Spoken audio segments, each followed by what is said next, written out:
everyone, welcome back to my channel, The Importance of Temperance. I'm Katie, and I hope that wherever you are in the world, you're doing super well. Today, I'm introducing a new series. It's entitled This Deck. My intention behind this series is to introduce those tarot decks that are in my collection. This wants to be a retrospective on these decks. It's not like a first impression or a walkthrough, and a bit about why they came into my collection and a bit about how I work with them, opinions, thoughts, that kind of thing. So it's me having a chat about my decks, the ones that I have in my collection and have been in my collection for some time, and just me sharing my thoughts about them with you guys. So I hope that you enjoy this series, and without further ado, let's get started with it. So today I want to talk about the Fountain Tarot. Now, the Fountain Tarot, I think, was maybe a third or fourth deck that came into my collection. For those of you who do not know, I started my tarot journey back in January 2019. If you want to have a look at that story, there's my first video that I've uploaded, so you can go check that out for the history of my tarot journey and why. For the purposes of this series, I'm just going to be talking about the deck.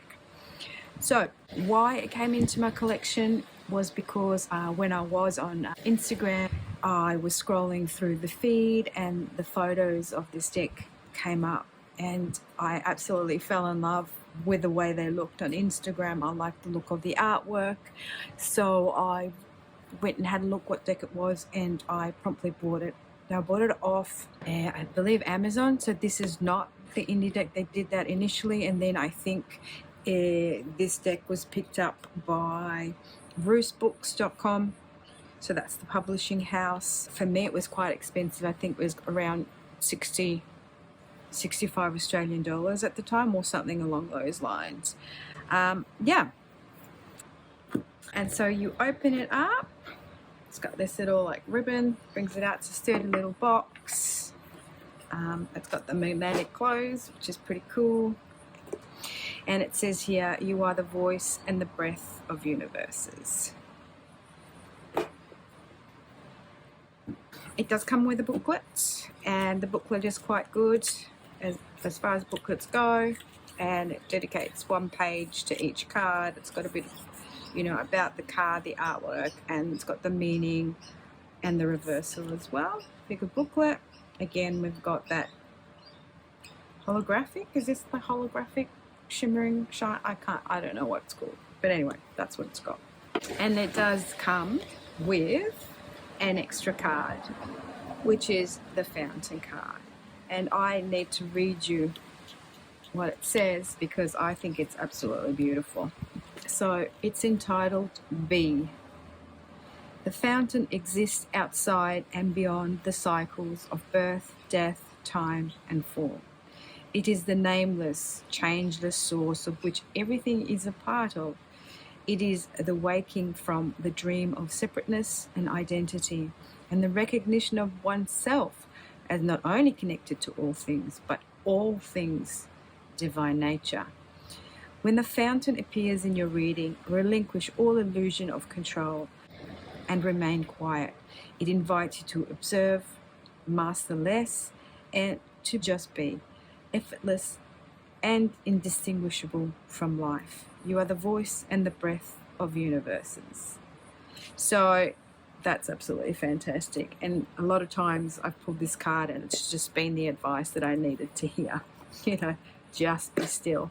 You are part of everything. Just allow. Now this deck, it's a bit worn and torn because this gilding here, this silver gilding, comes off really easily, and the cardstock is kind of like super flimsy as well, unfortunately. So that's already, I don't know if you can see, but that's already peeling off there. So the cards are not fantastic, and these are the backs. I really love it, and see how this is all peeling off. And why I love it is because I connect to the artwork in a way that is quite deep. The way I work with this deck is mainly when I just want the truth, because this deck gives you the truth. Yeah. So this gives me a very masculine energy. Some cards are a little bit hard to read just because of the expressions of the people that are in them that are quite distracting. There's a couple of cards that I can't quite connect to because of that artwork. I've worked with it really well. I get really great readings out of it. I love the artwork. It's very powerful.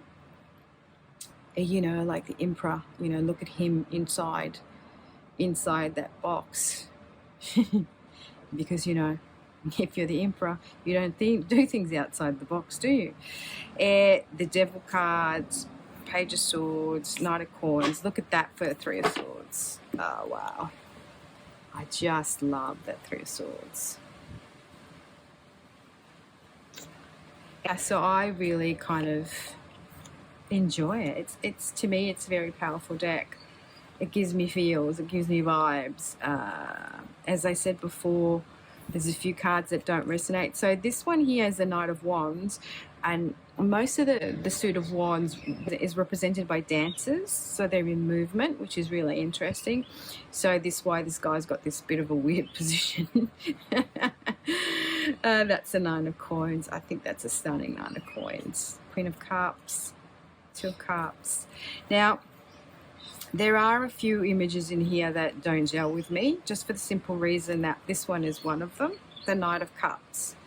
And he's sitting in this frozen fountain with his cup on his head, and he just looks really weird. So I just don't get the meaning of the Knight of Cups out of this image. So that's one of the cards that really, you know, I can't relate to. This one here is stunning. I saw this on Instagram. Yeah, I fell in love with her. She's beautiful. And the other card that I love in this deck, it's one of my favorite cards of all time. Oh, look at that for Three of Cups.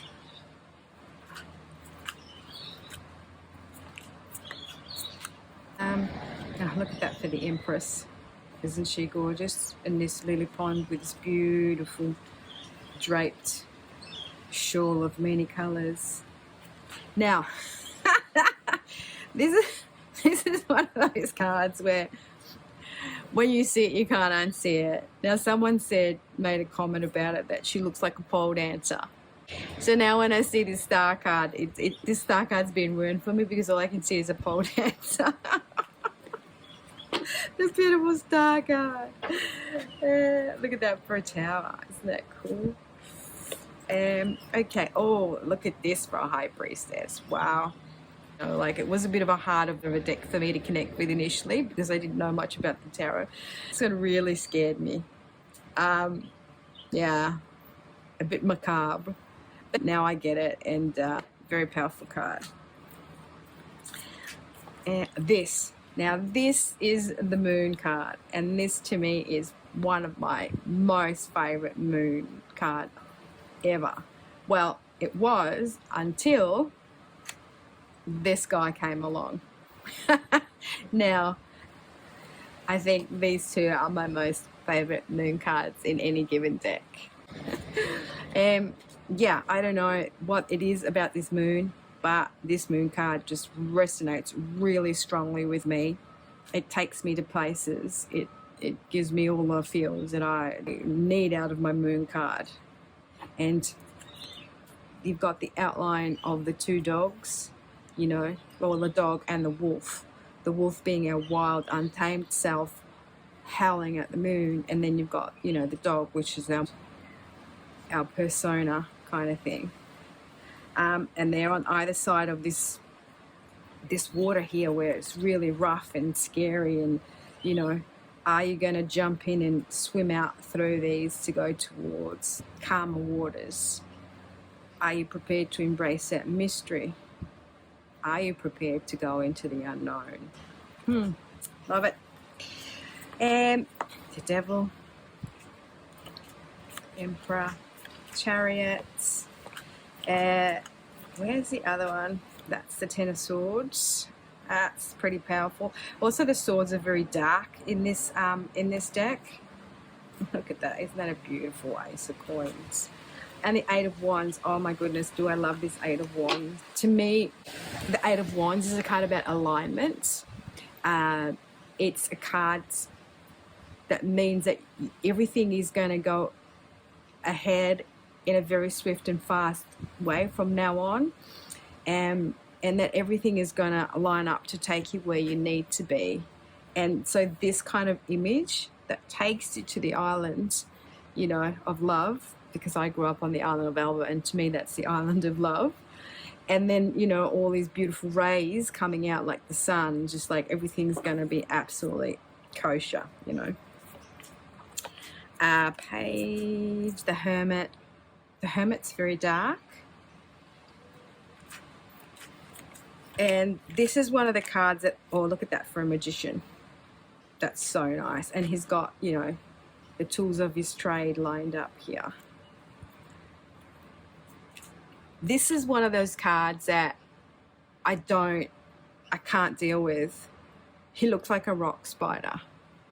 And for those of you who do not know what a rock spider is, he looks to me like a pedo. And I don't know, this card gives me creepy vibes. I don't know what it is. I know I shouldn't be that dramatic, but for some reason, every time I see this card, that's what it evokes. So I guess this is one of also the reasons I don't reach for this deck anymore that often. It's because it has got this card that kind of, ugh. So I should really take it out, shouldn't I? And burn it. Judgment, King of Swords, the Six of Cups. That's gorgeous. And the Seven of Swords.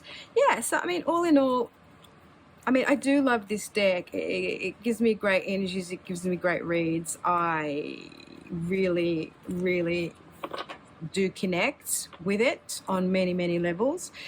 You know, as a beginner, it was kind of harder for me to connect because I was still trying to learn the meanings of the cards. So this would sort of confuse me, even though I would get to read them intuitively and get my intuitive hits, but I would get blocked by saying, what the hell is this idiot doing in this fountain? It just, you know what I mean? Like, it would just distract me from the whole what's going on. So that's one of the things about decks that have got these kind of images, and then you kind of like start judging the image, and you lose the ability to go beyond, because every time you see that card, that's what you associate it with. So I guess in a lot of ways, I love this deck. I love the artwork, but there are a few cards that don't resonate with me, and I haven't been reaching for this deck as often as I should. And in conclusion, what do I love about the Fountain Tarot? I love the artwork. I love the depth of the reads that I can get out of it. I love this Moon card. I love the Fountain card. I love the realistic kind of reads that I get, the answers that I get from this deck. What I do not like a couple of cards in here. I've made up these images in my mind, so now I can't unsee them. Do I reach for it that often? No. I used to reach for it quite often when it was, you know, when my collection was quite small. Now I reach for others, but I still love it, and I'm still happy it's in my collection, and yeah, I'm not going to part with it anytime soon. Thank you so much for watching. Until my next one. Ciao belli.